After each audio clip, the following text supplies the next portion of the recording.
The mirror told the truth.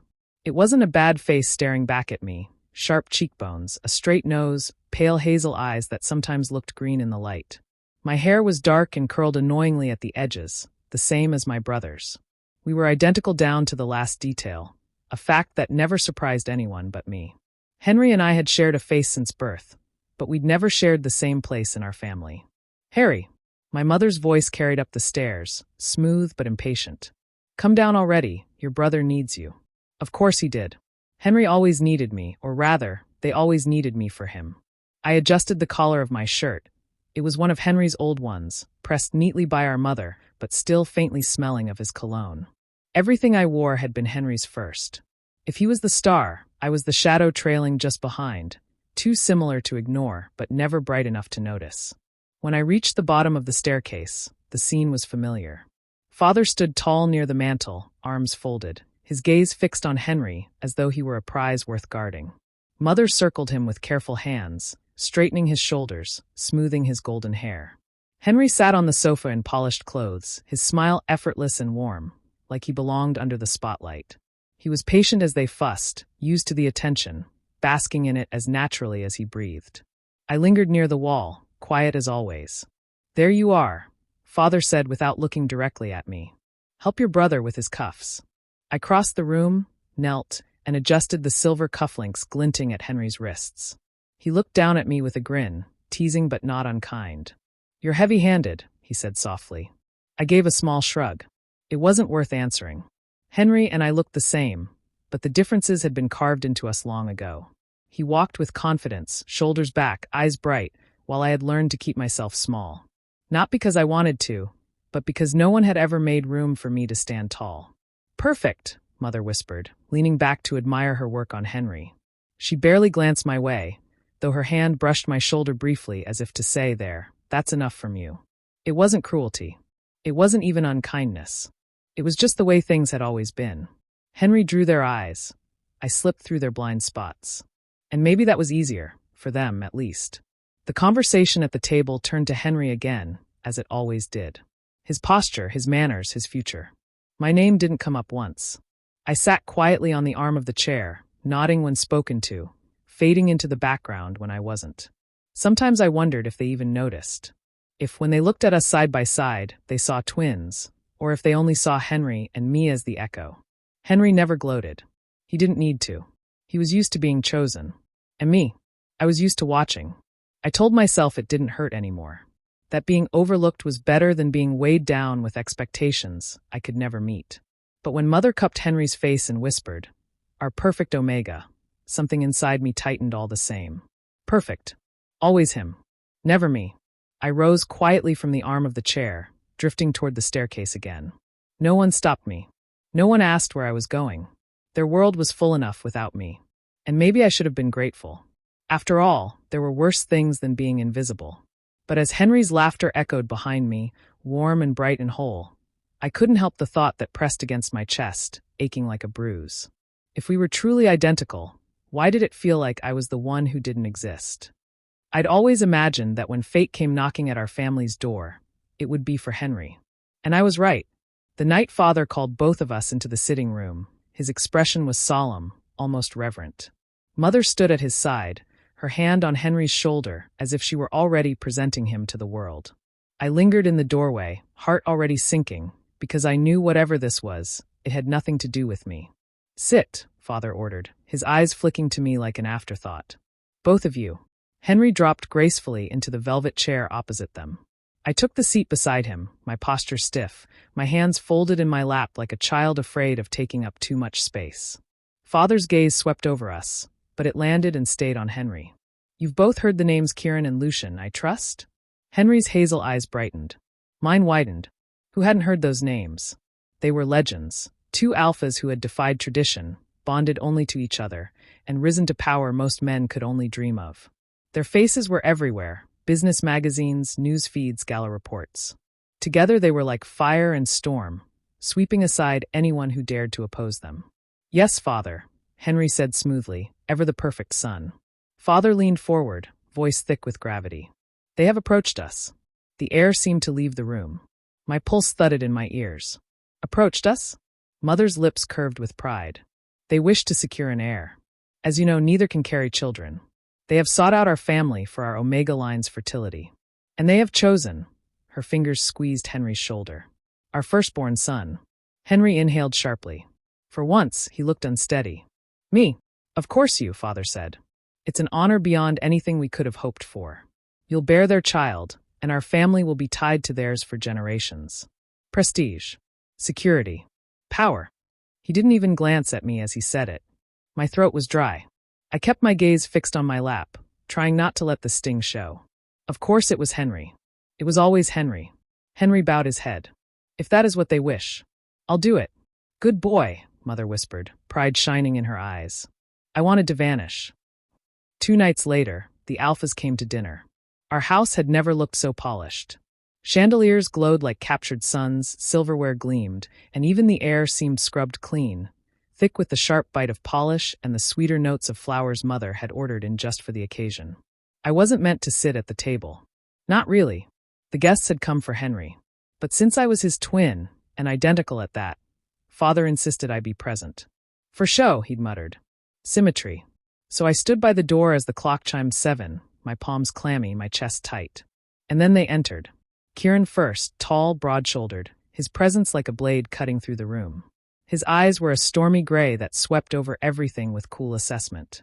Behind him, Lucian, equally tall but warmer, his smile sharp and disarming, his gaze never straying far from Kieran as though tethered. Together, they looked carved from 2 different elements, steel and flame, yet inseparable. Everyone in the room seemed to shrink in their presence. Except Henry. He stepped forward, bowing slightly, his voice steady. It's an honor to welcome you both. Kieran's gaze settled on him, unreadable. Lucian's lips curved faintly, polite. And then, for the briefest second, both pairs of eyes flicked to me. I felt it like a spark under my skin, the weight of their attention. My breath caught. I wasn't used to being seen, not like that, not by anyone, let alone men who commanded entire empires. Their gazes didn't linger. A heartbeat later, they returned to Henry. But the echo of it thrummed in me long after, a pulse I couldn't quiet. Dinner was strange. The food was exquisite, but no one seemed to taste it. Father did most of the talking, extolling Henry's virtues, praising our bloodline, weaving words like a salesman desperate to close a deal. Mother chimed in now and then, her laughter too bright, her hand resting proudly on Henry's arm. Kieran spoke rarely, his words clipped but precise, every syllable carrying weight. Lucian was smoother, his charm filling the silences, but even as he smiled, his hand would brush against Kieran's arm. It was impossible not to notice how they looked at each other, as if the rest of us were background noise, as if they needed no one else in the world. Henry smiled through it all, his back straight, his tone gracious. But I saw it, the flicker of unease in his eyes when Lucian leaned close to murmur something that made Kieran's lips twitch in the ghost of a smile. The realization settling in him the same way it was in me. These men would never love him. They didn't need him. They already had everything in each other. And yet, now and again, their gazes strayed. To me. Small things. A glance when I laughed too softly at one of Lucian's quips. A lingering moment when Kieran's eyes brushed mine across the table, something unreadable flashing there before he looked away. It couldn't mean anything. I told myself that over and over. They hadn't come for me. They hadn't chosen me. I was no one. But still I felt it. For the first time in my life, I wasn't invisible. When the Alphas finally rose to leave, the relief in my parents' faces was almost comical. They bowed and thanked them profusely, their smiles so wide they looked painful. Henry walked them to the door, every inch the perfect Omega sun. I lingered in the hallway, watching as Lucian's hand brushed Kieran's, their shoulders tilting instinctively toward one another. That bond between them was unmistakable, unshakable. And my parents saw it too. The moment the door closed behind them, silence crashed over the room. Then Father swore under his breath. Damn it. Henry turned, his composure slipping. They'll never want me. Not truly. Did you see how they looked at each other? I'll be nothing to them. Less than nothing. Mother's hands fluttered, ringing together. But we can't refuse. Do you understand? Do you know what it means to be tied to them, even distantly? We'll rise higher than any of our rivals. Father's jaw tightened. We have no choice. Henry's face paled. But Mother's gaze flicked to me. Her lips parted. And I felt it, The shift, the terrible inevitability of it, before she even spoke. "What if," she whispered, "it wasn't Henry they had?" The room went still. Father's eyes narrowed, following her line of sight to me. And in that instant, I understood. For the first time in my life, I'd been noticed. And it was going to cost me everything. I'd spent my whole life being overlooked. But in that instant, being noticed felt like the cruelest fate of all. "Harry," Father said, voice sharp as the crack of a whip. "Come in here." I stepped into the sitting room on stiff legs. Henry sat with his head bowed, his hands clenched in his lap. Mother hovered behind him, wringing her hands. Father's gaze was fixed on me, unreadable. "You heard," he said flatly. I swallowed. "Yes." Mother's eyes softened in a way that almost fooled me. "Harry, darling, you must understand. This isn't cruelty. This is necessity. Our family cannot refuse the Alpha's offer. But your brother," she touched Henry's shoulder gently. "He isn't meant for this kind of life. He's too cherished. And I'm not," I whispered before I could stop myself. Her smile wavered. "You're strong in other ways. You can do this. Think of what this means for us all," Father cut in, his tone firm. "For our name, our bloodline. You'll be providing a service greater than yourself. You should be honored." Honored. My stomach turned. Henry finally lifted his gaze. His eyes met mine, and for once they weren't smug or self-satisfied. They were desperate. "Harry, I can't. They'll never love me. Did you see the way they looked at each other? I'd be nothing. I'd fade away." His voice broke, and then steadied. "Please, you have to do this." The guilt pressed down on me like iron chains. For Henry, who had always been chosen. For my parents, who only saw me as a tool. And for myself, because some small, shameful part of me wanted to be seen, even if it wasn't for who I really was. I nodded once, the motion sharp, final. "Fine." Mother exhaled in relief. Father's mouth curved into something like satisfaction. Henry sagged in his chair, tension draining from him. In that moment, the decision was sealed. I was no longer Harry. I was Henry. The next day was a blur of transformation. Tailors returned, but this time it was me they circled, tape measures sliding over my shoulders, my waist, my inseam. Fabric swatches were held against my skin. "He'll need suits," Father ordered. "Elegant, but not flashy." Mother fussed over me with oils and sprays, her fingers brushing through my hair as she muttered about shine and scent. "A touch of sandalwood. Yes, that will mask it.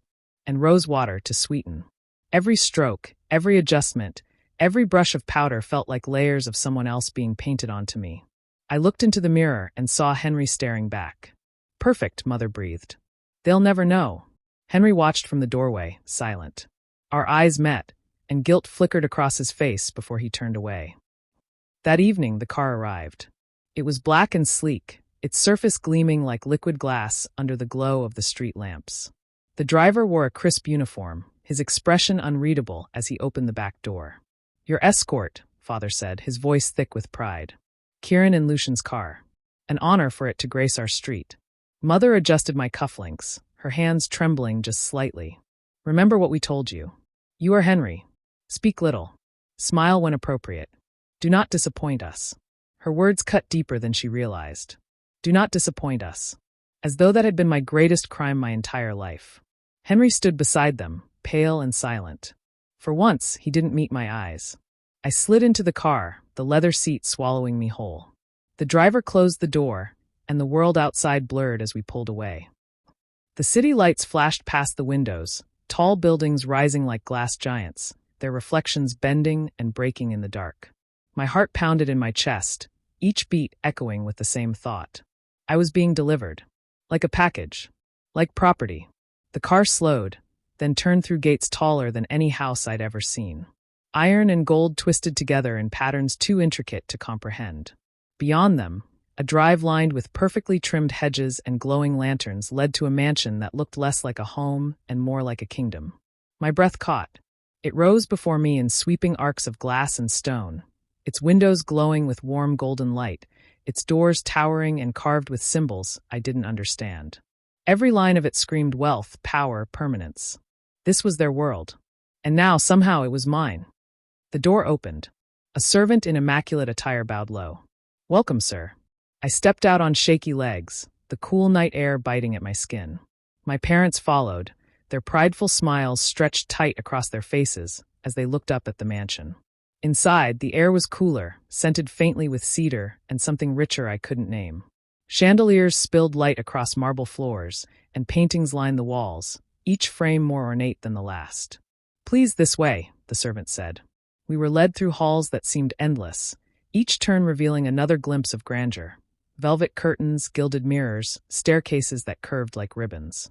Finally, the servant stopped before a door. He pushed it open to reveal a room that could have been lifted from a dream. The bed was vast, draped in silk sheets. A fireplace glowed softly against the far wall. A balcony stretched outward, offering a view of the city lights below. "This will be your quarters," the servant said smoothly. "You'll find everything you require here. If there is anything else, ring the bell by the bedside." Mother pressed her hands together, eyes shining. "It's perfect." Father nodded, satisfaction hard in his gaze. "Remember what we've said," he told me under his breath. "Do not falter. This is your role now." My throat was dry. I nodded once. The servant bowed again. "Dinner will be served shortly. The Alphas will join you then." The Alphas. My chest tightened. My parents lingered, fussing with my collar, adjusting my cuffs, their pride burning through every gesture. But eventually, the servant cleared his throat politely, and they were ushered out. The door closed behind them with a soft, heavy click. I stood alone in the room, surrounded by silks and marble, my reflection staring back at me from a dozen polished surfaces. Harry was gone. Henry had taken his place. And somewhere in this vast mansion, two Alphas waited, powerful, bonded, untouchable. I didn't notice the eyes on me at first. But as I turned toward the balcony, my skin prickled. My gaze flicked up. At the far end of the hall, just beyond the shadow of the doorway, stood a figure. Broad-shouldered. Still. Watching. My breath caught. Kieran. Even from a distance, I felt the weight of his gaze settle over me, sharp and assessing, as if he could see straight through the layers of disguise my parents had draped me in. And then, as silently as he had appeared, he turned and was gone. I exhaled shakily, my heart in my throat. The game had begun. The servant led me through another endless hallway, polished marble underfoot, portraits of stern-looking ancestors staring down at me from gilded frames. My stomach twisted with every step. When we stopped before a pair of tall wooden doors, the servant bowed slightly. "Mr. Kieran and Mr. Lucian are waiting." I nodded, even though my throat was tight, and forced my feet to carry me forward. The doors opened silently, and I stepped inside. The room wasn't what I expected. It wasn't a grand hall or a ballroom like the rest of the house. It was intimate, a lounge with low firelight flickering in the hearth and bookshelves climbing up the walls. Two leather armchairs sat angled toward each other near a glass table. Kieran stood by the fireplace, a dark figure against the glow. He had taken off his jacket, leaving only his crisp white shirt, sleeves rolled up, strong forearms marked with veins. His hair was slicked back, sharp as his expression. Gray eyes cut across the room and pinned me the second I entered. Lucian was already seated, one leg crossed over the other, a glass of red wine balanced easily in his hand. His golden brown hair caught the light, his smile soft but too precise to be careless.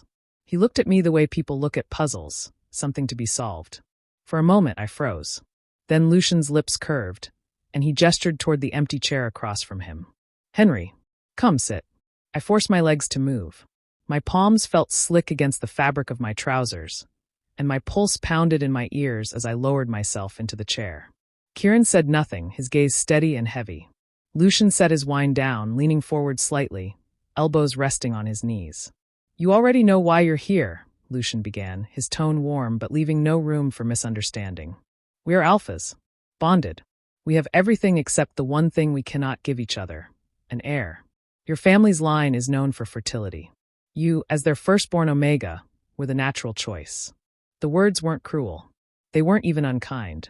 But hearing them spoken aloud, heir Omega choice, made my chest feel tight, like I was shrinking in on myself. Kieran finally spoke, his voice low, sharp as steel. "You will stay here. Be comfortable. Protected. Your role is simple. Provide us with a child. That is all that is required." It was blunt, stripped of any softness. And yet, it was the first time anyone had spoken to me directly about what was expected. I swallowed hard, my voice barely more than a whisper. "I understand." Lucian's eyes lingered on me, searching. "Do you? You seem uncertain." I shook my head quickly, forcing steadiness into my tone. No, I understand. I'll do what you need. A quiet hum left Lucian's throat, thoughtful but not convinced. His gaze sharpened, though his smile stayed in place. Your parents described you as polished, confident, raised for this kind of responsibility. But, he tilted his head slightly, you're not quite what I imagined. The air thickened. My chest tightened under the weight of their attention.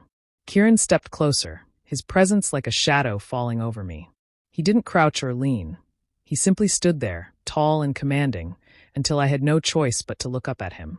Something's different, he said quietly, more to himself than to me. His eyes flickered, narrowing slightly, as if he were trying to find the piece that didn't fit. My heart lurched. Did he know? Could he see through me? I forced myself not to flinch, not to look away. I'll prove myself, I said softly, the words scraping my throat. Whatever you expect, I'll be it. For a long, unbearable moment, he didn't answer. Then he straightened, stepping back, his face unreadable. Lucian broke the silence, his smile returning, gentler this time. Don't look so terrified. We're not here to break you, Henry. We want this arrangement to work, for all of us. You'll have comfort, safety, freedom within these walls. You'll never go without. Comfort, I echoed, though the word felt strange in my mouth. You're nervous, Lucian said simply, not unkindly. That's expected. But you will learn in time that we keep our word. I nodded, though a part of me knew his words weren't meant as comfort. They were a reminder. Their word was law.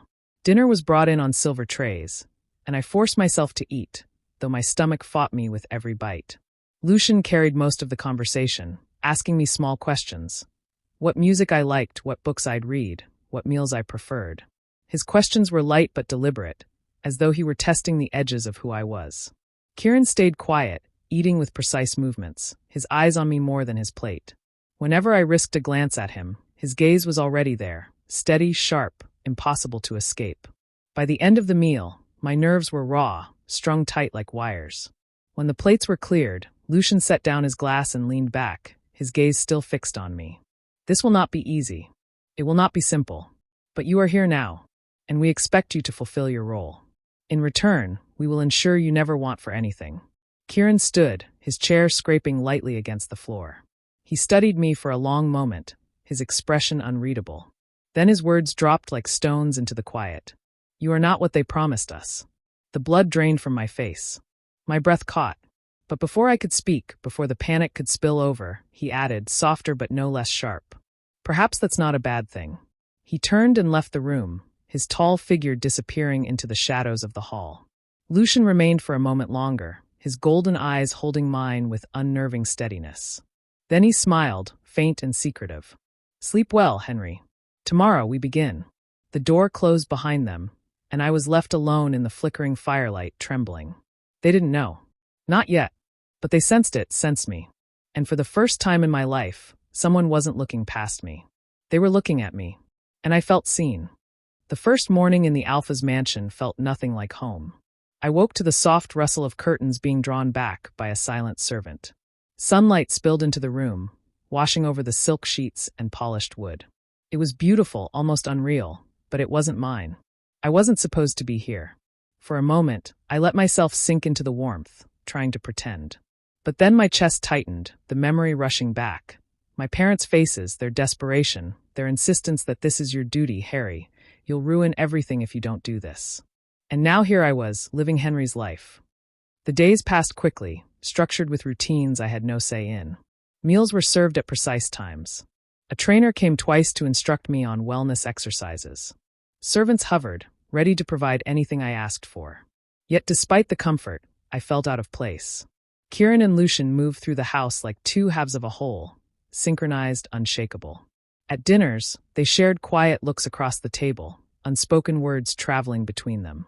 When Kieran's hand brushed Lucian's, it was natural, unforced, the kind of touch people don't think twice about because it's woven into them. I sat across from them, chewing carefully, pretending not to notice how much of an outsider I was. Still, their attention kept circling back to me. Kieran would watch me with that steady, cold gaze, as if measuring me against something unseen. Lucian's eyes, softer but sharper in their own way, lingered longer, catching every nervous twitch, every hesitation. It was unbearable. And yet, it was more attention than I'd ever had in my life. The first time I caught a glimpse of something different was in the garden. I had wandered outside, needing air, my chest too tight with the walls pressing in. The garden stretched wide, roses and climbing ivy wrapping around stone archways. I knelt by the fountain, running my fingers through the water, trying to quiet my thoughts. Footsteps sounded behind me. Escaping already? Lucian's voice carried warmth, amusement even. I straightened quickly, embarrassed. No, I just needed a moment. He studied me, his golden eyes catching sunlight. Most would be overwhelmed. This house swallows people if they let it. I blinked, surprised he'd admit that. It feels like it's watching me, I murmured before I could stop myself. Lucian chuckled softly, shaking his head. You're sharper than I expected. My cheeks warmed. I looked away, trying to hide it, but his smile lingered like heat against my skin. That night, I couldn't shake it. 2 days later, the doctor arrived. I sat in the medical wing, sterile white walls, and the faint scent of antiseptic wrapping around me. My hands twisted in my lap, clammy, as the doctor prepared vials and syringes. This is the first stage, he explained, his tone clinical. The surrogacy process begins with hormonal conditioning. It prepares your body to receive the fertilized embryo. There may be side effects, fatigue, heightened senses, emotional fluctuations. I nodded mutely, though my heart was hammering. The door opened, and Kieran and Lucian entered together. My breath caught. You didn't have to. It concerns us, Kieran cut in flatly, folding his arms as he stood by the wall. His presence filled the room, controlled and heavy. Lucian sat beside me, closer, his voice gentler. You're not doing this alone. Something in my chest shifted painfully at that. For a second, I almost forgot I was here under a lie. The doctor swabbed my arm and slid in the first injection. The sting was sharp, quick, followed by a slow burn that spread through my veins. I clenched my jaw, refusing to flinch. Lucian's hand rested lightly on mine. Warm. Steady. Not demanding, just there. Kieran's voice broke the silence, low and commanding. Is it tolerable? I nodded, breath shaky. Why, yes. Another injection followed, this one deeper, meant to balance pheromonal responses. My body jolted, heat rushing through me, and for a terrifying moment, my scent slipped free. I saw it, the flicker in their eyes. Kieran's nostrils flared, his body going taut. Lucian's gaze sharpened, his thumb pressing more firmly against my hand, as if grounding me. They smelled me. Not Henry. Me. But before panic could consume me, the doctor interrupted, oblivious. All done for today. The rest will proceed over the coming weeks. Monitor closely for changes. The alphas said nothing until the doctor left. The silence pressed heavy. Then Kieran stepped closer, leaning just slightly, his eyes narrowed in thought. Strange, he murmured. You don't smell like I expected. My stomach plummeted. Lucian's hand tightened on mine, and for once his smile wasn't polished. It was curious, almost reverent. Different isn't always bad, Kieran. Their eyes lingered on me a moment too long before they finally left me to breathe again. The injections became routine, each visit a reminder of what I was here for. But the more time I spent with them, the harder it became to stay detached. Kieran was cold, yes, but when storms hit, I saw him barking orders at staff to secure the house, making sure no one was left outside. He noticed when I skipped meals and ordered trays brought to my room without a word. Lucian was warmth and precision, asking questions, listening carefully, offering quiet reassurances. When the injections left me feverish one night, he sat with me until I slept, his presence oddly calming. They were alphas, bonded, complete without me. Yet little by little, I felt something shifting in the space between us. When I crossed the hall and caught their scent mingling, spiced cedar and smoke from Kieran, honeyed warmth from Lucian, something in me tightened, instinctive and impossible to ignore. It wasn't supposed to happen. I was supposed to be a vessel, nothing more. But my body betrayed me, drawn to them like a moth to flame. And I couldn't tell if it terrified me or thrilled me. The doctor's words still rang in my ears. The injections have taken well. You're responding exactly as expected. It should have been a relief, proof that everything was moving forward as planned. But instead, a knot had formed in my chest, so tight I could barely breathe. Every time the doctor called me Henry, the lie pressed harder against my ribs until I thought it would crush me. That night I couldn't sleep. My skin felt too hot, too restless. My scent wouldn't settle. It kept shifting, betraying me, like my body was screaming truths I'd buried. I curled into the sheets, heart hammering, praying the alphas wouldn't notice. But of course they did. A knock rumbled against the door, firm and deliberate. Henry. The sound of my own brother's name on Kieran's tongue almost made me flinched. The door opened before I could answer, and there they were, Kieran, sharp and imposing, Lucian warm but watchful at his side. Their presence filled the room, thick and undeniable. "What's wrong?" Lucian asked softly. "Your scent's all over the house." Uneasy. Scared. I shook my head too fast. "I'm fine." Kieran cut me off, his gaze hard, unrelenting. "Don't lie to us." My throat tightened. The words I'd held back for weeks burned against my tongue. My fists clenched the sheets. I couldn't keep this up anymore. Not with my body betraying me, not with the way they looked at me like I mattered. The words had barely left my mouth when the silence swallowed me whole. "I'm not Henry." It hung between us, sharp as a blade. My chest burned. I couldn't take it back now, and part of me didn't want to. For weeks I'd lived under this lie, flinching every time someone called me by my brother's name, wondering if the bond signs I felt were only wishful thinking. Now it was out. The truth. I braced for anger. For rejection. For the cold dismissal I'd known my whole life. But Kieran only stared at me, his storm-dark eyes wide, not with rage but with clarity. His jaw tightened, his shoulders rigid as if he'd been waiting for this moment. He stepped forward, his presence pressing down on me like a storm front, and said in a low growl, "That's why." Lucian tilted his head, amber eyes narrowing. He inhaled slowly, his nostrils flaring, and then the corner of his mouth curved into something dangerously close to relief. "I knew something didn't fit," he murmured, voice velvet. "The way you smelled. The way you carried yourself. You weren't the neat little golden son they promised us. You were different." My throat closed. "Different," I echoed, the word bitter. Kieran's hand shot out, gripping my chin, forcing my gaze to his. His touch was firm but not cruel, grounding me in a way that almost undid me. "Different," he said, his voice rough, "and ours." I blinked, trembling. "You're not angry?" Lucian's fingers brushed against the back of my hand, soothing, deliberate. "Angry?" His smile softened, warm enough to melt the ice around my chest. "No. We're relieved." Kieran leaned closer, so close his scent filled me.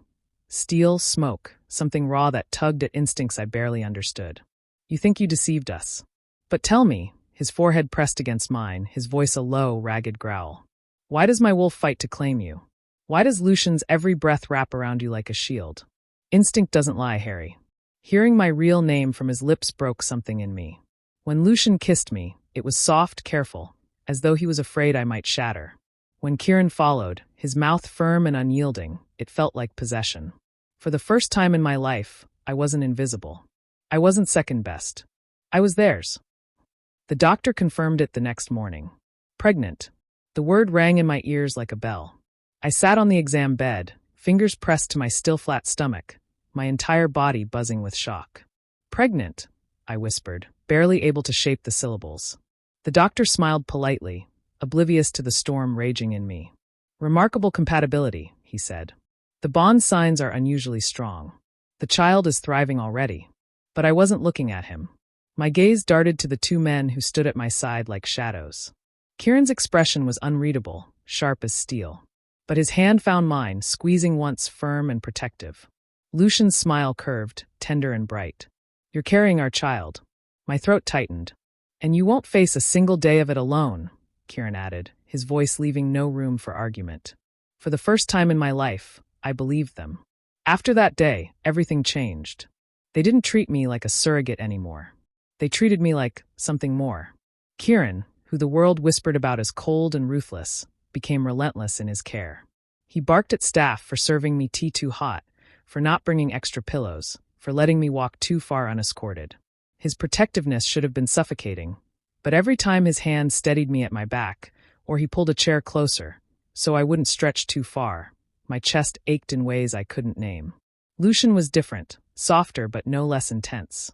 He drew laughter out of me when I thought I had none left. He sat with me at midnight, telling stories about his youth, leaning close until our shoulders brushed and warmth spread through me. His fingers lingered on my wrist, my neck, the curve of my waist, as though he couldn't help himself. Days blurred into nights, and little by little, I stopped feeling like an outsider. 3 months passed in a rush of gentle hands, stolen glances, and quiet, grounding moments. 3 months of living my best life. I'd never known what it felt like to be cherished until now. To have someone tuck blankets around me without being asked. To be kissed in the kitchen while tea steamed between us. To catch two pairs of eyes watching me like I was the center of their world. I'd never known what it felt like to be wanted.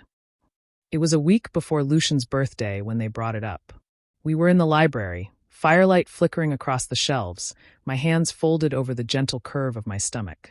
Kieran leaned against the mantel, arms crossed, while Lucian lounged in a chair, studying me with a quiet smile. Kieran's voice was low, deliberate. There's a gala for Lucian's birthday. A perfect stage.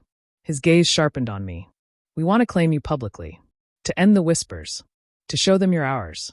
My heart stuttered. Publicly? Lucian leaned forward, his tone softer but just as steady.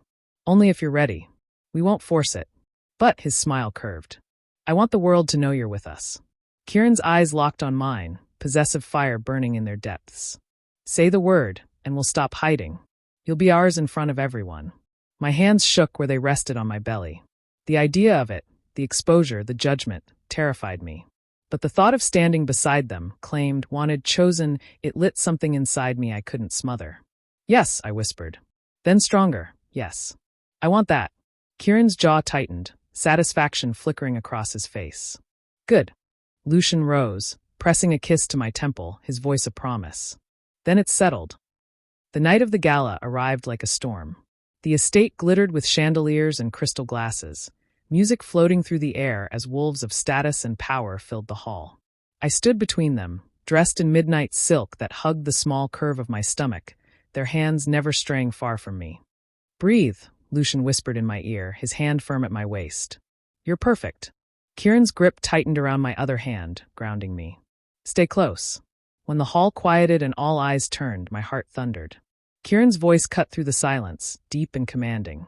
Tonight, we celebrate more than a birthday. Tonight, we make a truth undeniable. His gaze burned into me, fierce and unyielding. This Omega is not just our surrogate. He is our mate. Our bond. Gasps rippled like waves. Lucian drew me close against him, his smile dazzling, his warmth anchoring me. And he carries our child. Our heir.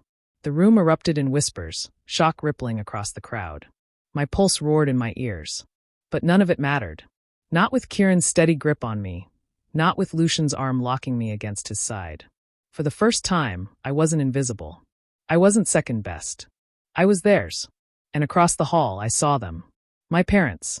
Henry. Their faces pale, eyes wide with horror. The music swelled, the applause scattered, but all I felt was the storm about to break. Because now they knew. And this time, I wasn't going back. The gala sparkled around us, chandeliers casting golden light across the polished marble floor. Music and laughter mingled in the air, but my focus narrowed to the approaching figures. My parents, Henry just behind them, their expressions taut with fury and disbelief. You, my father barked, his voice cutting through the room. Come here. Now. My mother's eyes blazed. You've thrown everything away. Henry was supposed to be the one chosen, the one to secure our family's alliance with Kieran and Lucian. And instead, you've taken his place. Henry's jaw tightened, fists clenched at his sides. Do you even understand what this will do to the family's standing? To our influence? I squared my shoulders, drawing a deep breath. I am not Henry. I am me. And I will not be treated like a tool for your ambitions or a replacement for him. I will stay where I belong, with them. My father's face darkened. You're undermining the family, risking our social connections. You were supposed to make the right choice, and instead, he faltered for a moment, realizing his words were losing weight. You've gone against us. I held their gaze, unflinching. No, the right choice is the one I live, the one I stand by. I am not being manipulated or replaced. I am staying. Henry's expression twisted with frustration. You've ruined everything. You think you can just decide for yourself. Before the argument could escalate further, the room shifted. Kieran stepped forward, a commanding presence that made the air thrum with authority. His gaze, sharp and unwavering, pinned my parents in place.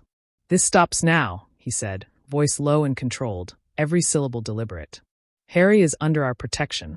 Any attempt to force him into compliance or interfere with our arrangement is a breach of contract. You will face legal consequences, and your social standing will suffer if you continue. Lucian stepped closer, calm but equally authoritative. His amber eyes met my parents', and the weight in them was unmistakable. You also failed to uphold your obligations. Any presumption that you can claim him, replace him, or manipulate him is futile. Harry has chosen where he belongs, and that is with us. Publicly, legally, and irrevocably. I felt the surge of relief that I had come to expect from their presence. Kieran positioned himself slightly in front of me, protective, unyielding.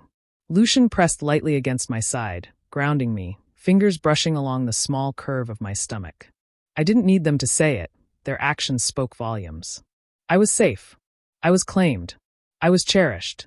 You're trying to control what doesn't belong to you, Kieran continued, voice edged with steel.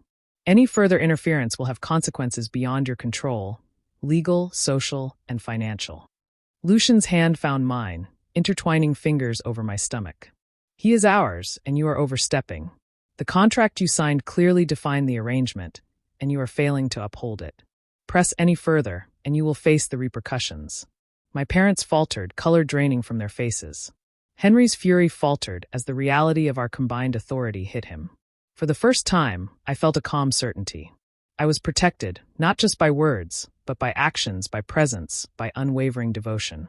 I am staying, I said firmly, heart pounding but steady. I am theirs, and nothing you say can change that. I will not be replaced, and I will not be treated like a tool for your ambitions. Kieran moved closer, hand resting protectively on my lower back, guiding me subtly between them. Lucian's fingers brushed along my waist, gentle but possessive, grounding me. The subtle, intimate touches communicated everything that words could not: safety, possession, love. You understand, Kieran said, amber eyes locking with mine briefly before sweeping back to my parents, that challenging this is not only futile but dangerous? That any attempt to coerce him will be met with action you cannot avoid. Lucian's lips brushed the side of my temple, soft and intimate. And we will show you every day that you are valued, cared for, and protected. There is nothing for you to fear. The crowd around us had quieted, sensing the gravity of the confrontation. My parents' attempts to assert control had crumbled, their expressions shifting from anger to stunned disbelief. Henry's jaw tightened, helpless in the face of authority and protection that could not be ignored. Kieran's hand slid from my back to rest at my hip, firm, grounding me. Lucian's hand remained at my waist, thumb brushing over the curve of my stomach. Together, they communicated possession and devotion without repeating words. I leaned into them instinctively, the warmth of their bodies surrounding me, anchoring me. I felt the pull, subtle, intimate, undeniable. Months of building trust, slow gestures, and quiet moments of care had created this bond. Every glance, every brush of skin, every heartbeat confirmed it. My body responded in kind, warmth, tingling, a deep sense of belonging. Kieran tilted my chin gently up with his hand, amber eyes intense. You are ours in every way that matters. Any interference from them will not be tolerated. Lucian pressed a soft kiss along my temple, lingering enough to send warmth through me. And we will make sure the world sees it, that you are protected and cherished always. I closed my eyes, letting their presence wash over me. I had never felt so safe, so wanted, so loved. The tension that had haunted me for months, the fear of being replaced, overlooked, or undervalued, dissolved completely. The crowd began to stir again, some clapping politely, others whispering in admiration. My parents had no choice but to retreat, defeated, their authority shattered. Henry looked on, jaw tight, powerless to change anything. Kieran pressed his forehead briefly to mine, possessive yet gentle. Lucian's arm circled my waist, fingers brushing lightly against my stomach, a quiet but unshakable affirmation of our bond. For the first time in my life, I felt completely secure. Loved. Protected. Cherished. The gala went on around us, but it was as if the rest of the world had disappeared. Their hands, their touches, their presence, all communicated what words could not. I was theirs. Fully. Permanently. And nothing could change that. I exhaled, a laugh of relief and joy escaping me. I never imagined feeling this wanted, this loved, this safe. Kieran's hand tightened slightly at my hip, voice low and protective. You always deserved it. Lucian's fingers laced with mine, brushing over my knuckles and across my stomach. And now everyone knows. There's no question. You are safe, you are cherished, and you are ours in every sense that matters. I leaned into them, resting my head against Kieran's chest, Lucian's warmth along my side, feeling the complete, irrevocable security of our bond. I was no longer the overlooked twin, the second best. I was seen. I was wanted.